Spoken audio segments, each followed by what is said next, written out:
last month there was a lot of antisocial behaviour going on in St Austell. Yeah. Has it calmed down now since the petition? Yeah, I was surprised actually how everyone got a grip on it and sorted it out. Yeah. A lot of guys sleeping in doorways, a lot of people out on the street, and it seemed to literally disappear within a week. So obviously everybody was aware that the first time it was all over social media, and a guy was actually injecting in his arm, and that caused a massive stir, and I think that was needed actually, because it had been happening all the time, but then suddenly it was brought to the forefront, and something had to be done about it, and it was getting worse. We were getting a lot of people down here.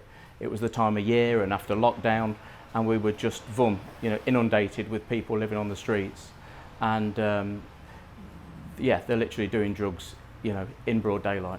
Have you seen more of a police presence in the last couple of months? Yeah, there's been more guys around. Definitely stepped it up from then. Definitely stepped up.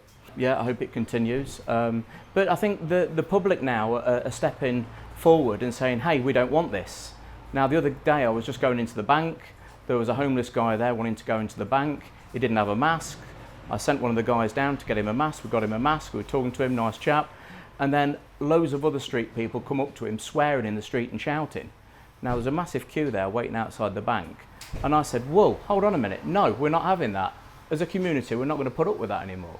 And I told them they need to stop swearing and they need to move away. And they moved away from him and they were fine. But the more and more people need to stand up to it. You can't sit in your home moaning about it or sending thousands of people social media messages. If you've got a business in the town or you're using the town, stand up to it. Say no, I don't want it anymore. Yeah. That's it. And finally, do you think some business owners were a bit scared while it was all going on? A lot of people were worried. A lot of the girls, particularly, that work in the shops, they were very worried about coming to work and having to deal with that, and I heard that. But more and more people need to stand up to it and say, no, we're not having it.